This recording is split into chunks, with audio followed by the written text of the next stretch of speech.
Bell Labs, the American research laboratory that engineered the modern world. In their prime, Bell Lab scientists invented the transistor, the essential building block of every computer, every smartphone, and every digital device on the planet. But beyond that, they also invented the solar cell, the laser, information theory, satellite communications, the cellular telephone network, fiber optic cable, and a Unix operating system that underpins most of the software running today. At its peak in the late 1960s, Bell Labs employed 15,000 people, including 1,200 PhDs. It produced more Nobel Prize-winning science than most countries. And it operated not as a university chasing grants, not as a startup hunting for a quick exit, but as something the world had never quite seen before and likely may never see again. Its founder called it an institute of creative technology, a factory, not for machinery, but for ideas. In this video, we're going to learn how that factory was built, what came out of it, and why in the end it was torn down. This is the story of Bell Labs, and the remarkable men at the heart of it, in what represented the great age of American innovation.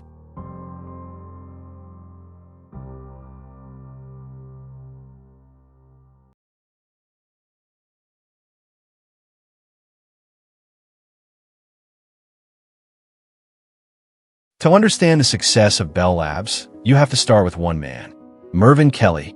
Kelly grew up in a tiny town in Missouri with just over 1,700 people, 2 train lines, and not much else. By the time he was a teenager, he was already running a paper delivery business, employing other kids to do the actual deliveries. He was class president, class valedictorian, and his classmates called him their Irish king. This was a boy who was going somewhere, and everyone around him knew it. He ended up at the University of Chicago, studying physics under one of the greatest scientists in America, Robert Millikan. And somewhere in those years, Kelly developed a clear idea about how great discoveries actually happen. You see, in those days, most inventions were pioneered by scientists and inventors, working alone and by themselves. Back then, famous inventors like Thomas Edison would take a top-bottom approach to invention. They would start with an idea and test different hypotheses until they found the one that worked, then try to understand why it worked. It was essentially trial and error. Working under Millikan, especially on tasking projects like the oil drop experiment to determine the charge of an electron, Kelly learned that the most biggest discoveries, the ones that eventually change everything, do not emerge through trial and error, but with an honest attempt to understand the fundamental principles and foundations and build from there. A bottom-top approach. From Chicago, Kelly was directed, as Millikan's best students often were, toward a job at American Telephone and Telegraph, AT&T. The company was, at the time, building a telephone network that could eventually connect every person in America. The technical problems this ambition created were immense. The copper wire telephone signal degraded over long distances. You could call across a city, but calling across a continent was another matter entirely. The solution was the vacuum tube, an electronic device that could amplify a weakened signal and push it further. Kelly, who joined AT&T in 1918, became the man responsible for manufacturing these tubes. And there, he confirmed what he had always believed. Progress did not come from better tinkering. It came from better understanding.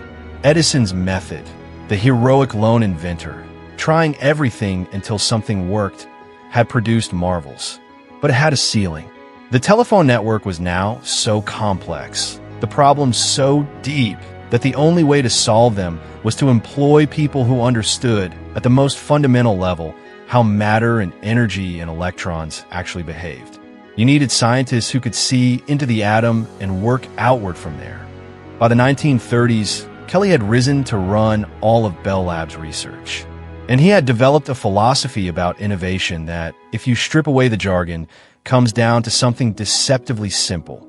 Put brilliant people in the same building, give them hard problems and complete freedom, with no pressure to meet profit quotas or satisfy investors, and they will produce breakthroughs.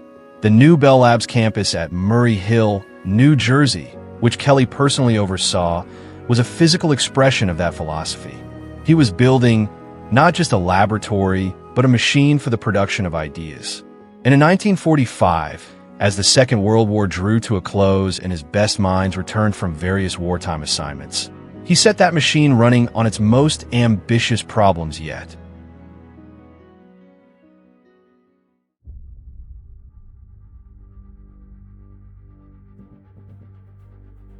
In 1945, with the war over, Kelly assembled a team of physicists at Murray Hill and gave them one mission: replace the vacuum tube. At the time, vacuum tubes were the backbone of all electronics. Every radio, every telephone exchange, every early computer ran on them. They were the size of your fist. They ran hot, and they burned out. You could fill an entire room with vacuum tubes and still not have enough processing power to run a modern digital watch. Yet the phone network was drowning in them. Kelly needed something smaller, something cooler, something that didn't fail every few weeks. He didn't know exactly what that something was, but he knew where to look, and more importantly, he knew who to hire. He got 3 men, William Shockley, Walter Brattain, and John Bardeen. And for almost 2 years, the 3 of them, and a wider team of researchers, tried to build a device that could amplify an electrical signal without using a tube. They failed, repeatedly, until one day, Bardeen and Brattain, working together in their shared lab, figured it out. They built a tiny device out of a sliver of a material called germanium and 2 gold contacts. They connected it to a circuit, and it worked. It amplified a voice signal, clearly, cleanly, better than anyone had dared to hope. It was, without exaggeration, one of the most consequential moments in the history of technology. The transistor had been born. However, Shockley was not in the room when this breakthrough was made, and he either felt a deep sense of jealousy or depression for having missed out. That remains unclear, but he took that feeling and disappeared over Christmas. For several weeks, he was in his head, working, and when he emerged, he had designed a different transistor, the junction transistor, one that, as it would turn out, was better than Bardeen and Bratton's design. He had, in other words, taken his own team's discovery and used it to race ahead of them without telling them. This created a rift between the men and caused them to break apart. But nevertheless, Bell Labs had just created probably the single greatest breakthrough in modern electronics. And Bell Labs was just getting started. In 1948, Bell Labs mathematician Claude Shannon asked, "What exactly is information?" The answer he came up with in a single paper became a mathematical foundation of the entire digital age. Shannon proved that all information, every word, every image, every video, every encrypted message, could be expressed in ones and zeros. And he proved exactly how to transmit those ones and zeros perfectly, no matter how noisy the channel. Every piece of digital technology ever built runs on Shannon's mathematics. The internet, your phone, every streaming service, every satellite. Shannon laid the floor that all of it stands on in an office in New Jersey. Around the same time, 3 Bell Labs researchers, Jack Scaff, Henry Tyre, and Russell Lowell, were experimenting with silicon for radar equipment when one of them shone a bright light on a sample and observed an unexpectedly large electrical response. None of them could fully explain what they were seeing, but what they were seeing was the fundamental structure of every solar cell ever built since. Bell Labs demonstrated the first practical solar cell in 1954, a device that converted sunlight directly into electricity. At the press conference, someone connected it to a small radio transmitter and the radio played. The New York Times called it the beginning of a new era. That discovery laid the foundation for the solar photovoltaic technology, driving renewable energy adoption across the world today. From there, Bell Labs turned its attention to space. In 1960, a team led by engineer John Pierce launched Echo 1, a giant reflective balloon placed in orbit to bounce radio signals between continents. It was primitive by modern standards, but it worked. The age of satellite communications had begun. 2 years later came Telstar, the first active communications satellite, capable of receiving a signal, amplifying it, and retransmitting it. On July 11th, 1962, Telstar relayed the first live television pictures ever transmitted across the Atlantic. Europeans watched American baseball. Americans watched the Eiffel Tower. Pierce, watching from the control room, reportedly wept. Over the following decades, Bell Labs went on to produce an almost incomprehensible catalog of foundational technologies. In 1958, Charles Townes and Arthur Schawlow published the theoretical framework for the laser, whose patent was granted in 1960. Today, lasers carry internet traffic through glass fibers at nearly the speed of light, perform surgery on human eyes, and read data from every disk ever manufactured. In 1969, Ken Thompson and Dennis Ritchie, working in a small room at Bell Labs, wrote the Unix operating system and the C programming language. Unix became the foundation of Linux, Mac OS, Android, and most of the internet servers. C became the basis of C++, Java, Python, and nearly every programming language written since. Furthermore, in 1978, a Bell Labs team led by Joel Engel and Richard Frankiel designed the architecture of the first cellular telephone system, the network of towers and handoff protocols that allows a phone call to follow a moving person across a city. This single design laid the groundwork and created the market for mobile telecommunication. In that same decade, Willard Boyle and George Smith invented the charge-coupled device, the CCD chip. It is the technology that makes digital photography possible. Every photograph taken on every phone in the world uses a direct descendant of their invention. And in 1965, two Bell Labs radio astronomers, Arno Penzias and Robert Wilson, pointed a large horn antenna at the sky to test some equipment and detected a faint, uniform hiss coming from every direction, a noise that would turn out to be the echo of the Big Bang, the cosmic microwave background radiation left over from the birth of the universe itself. One building in New Jersey, the transistor, the solar cell, the laser, fiber optics, information theory, satellite communications, cellular telephony, Unix, digital photography, and the cosmic echo of creation. There is genuinely no second sentence that adds anything to that list.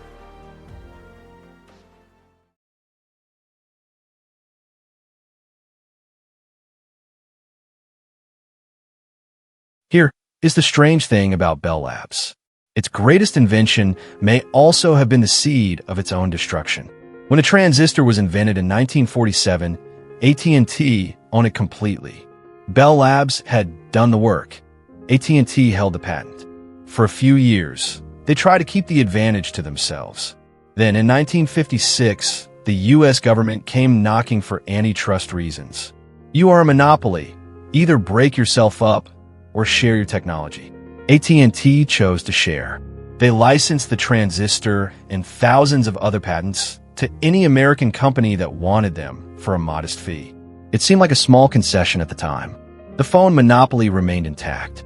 What did it matter if a few startups built transistor radios? It mattered because of William Shockley. Remember him? The man who felt left out of the transistor's invention and raced ahead of his own team. By the early 1950s, Shockley was convinced he deserved more at Bell Labs. Kelly, who had watched Shockley's management style fracture his own research group, refused to promote him. So Shockley left. He moved to Palo Alto, the California town where he had grown up, set up his own semiconductor company, and recruited some of the most talented young physicists in America. Robert Noyce, Gordon Moore, Eugene Kleiner, 8 brilliant young men who said that getting a call from Shockley felt like picking up the phone and talking to God. Within 2 years, all 8 of them had quit. Shockley, the man who had already struggled to manage people at Bell Labs, had somehow gotten worse. Paranoia, micromanagement, lie detector tests for suspected sabotage. He drove away every independent thinker he had hired, then watched furiously as they founded their own company. He called them the Traitorous 8. The name stuck, just not in the way he intended. The Traitorous 8 founded Fairchild Semiconductor. From Fairchild, Robert Noyce and Gordon Moore went on to found Intel. Eugene Kleiner co-founded the venture capital firm Kleiner Perkins, which would go on to fund Google, Amazon, and a large chunk of the modern technology economy. The 8 men Shockley drove away became the founding seed of Silicon Valley. Shockley is sometimes called the Moses of Silicon Valley. because his failures prevented him from entering the promised land he helped create. In the years that followed, Silicon Valley grew rapidly into the dominant force in global technology. Bell Labs continued to produce extraordinary science, but the monopoly tension was building. And then in 1984, the US government forced AT&T to break itself apart. The monopoly was over.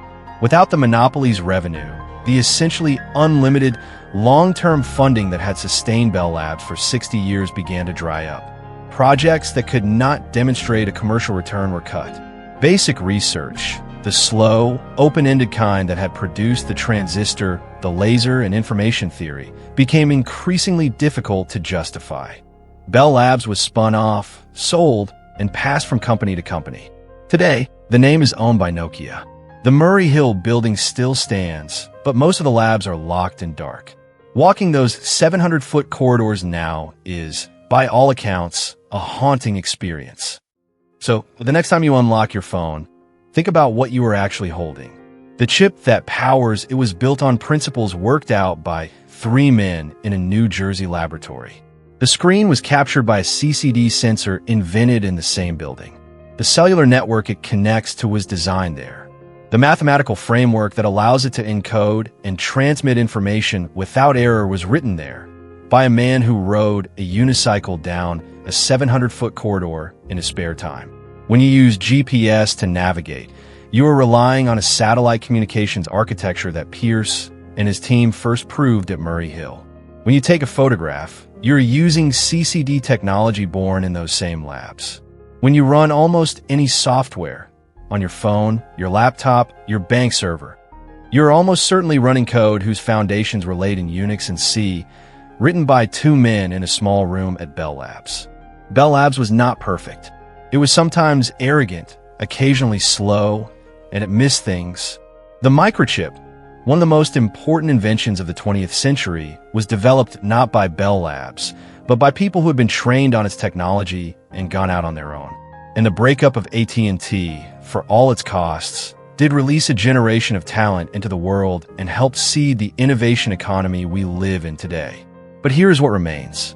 Somewhere in New Jersey, in a glass case in the lobby of a mostly empty building, sits the original transistor.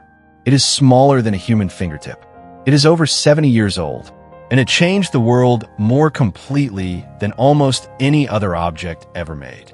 The men who built it, and those who built the laser, the solar cell, information theory, satellite communications, cellular telephony, and accidentally discovered the echo of the Big Bang, were not lone geniuses working in isolation. They were brilliant people placed in deliberate proximity to each other, given hard problems and real resources, and trusted with enough time to pursue the unknown without knowing where it led, and without the pressure of delivering returns to shareholders. Mervyn Kelly called what he built an institute of creative technology. Arthur Clarke called it a factory for ideas. What actually was is both simpler and harder to replicate than either description suggests. It was a place where curiosity was taken seriously, and it built a modern world.